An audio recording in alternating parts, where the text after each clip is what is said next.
Hey guys, my name is John Maness, and I am showing you how to use your Minimoog that you've downloaded on your iPad or iPhone and get it to record into Logic or into your DAW. So first thing I'm going to do is first plug in your iPad into your Mac and open up Audio MIDI setup and enable your iPad or iPhone. And what this does is it creates your audio connection. Now, before I open up Logic, I have a screencast of the Minimoog app, and what you're going to do is go into settings in the upper right and go to MIDI and make sure that your IDAM MIDI host is highlighted in both input and output. And this will allow the MIDI to talk to each other, allow your keyboard to talk to the app, and vice versa. So now that that's enabled, you can open up Logic Pro.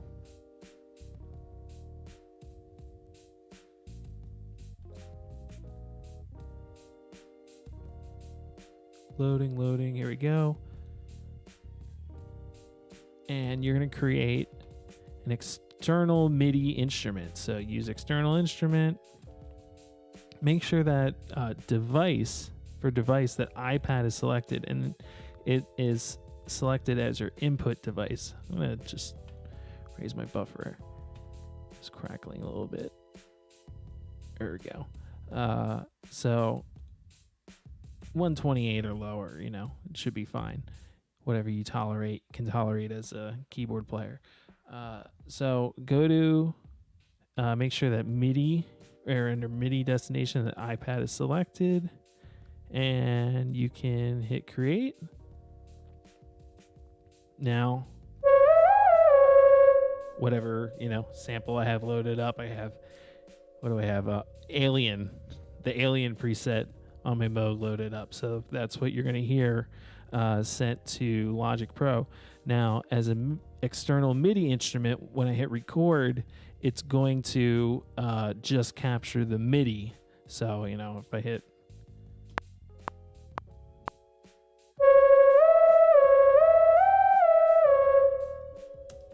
that's what you're going to get. And so when you hit the playback, much like an audio unit plugin with like a synth or whatever contact, the MIDI is just going to trigger the app. So if you want to just record the instrument as an audio file, create an audio track, set it as a stereo, hit record for both. And what I recommend, if you want to, it might not be a bad idea to capture your MIDI and audio performance just to have.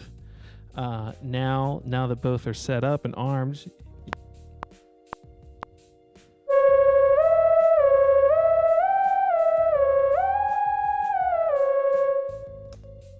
now you have both, and you can, it's just like having an external synthesizer routed into your DAW. And if you downloaded this during the coronavirus, you got yourself a free Minimoog that now goes into Logic, which is pretty sweet. And you don't have to change much. I just needed to plug my iPad into my Mac. That was the only addition. I didn't have to unplug my keyboard. I didn't have to do anything weird to make it work.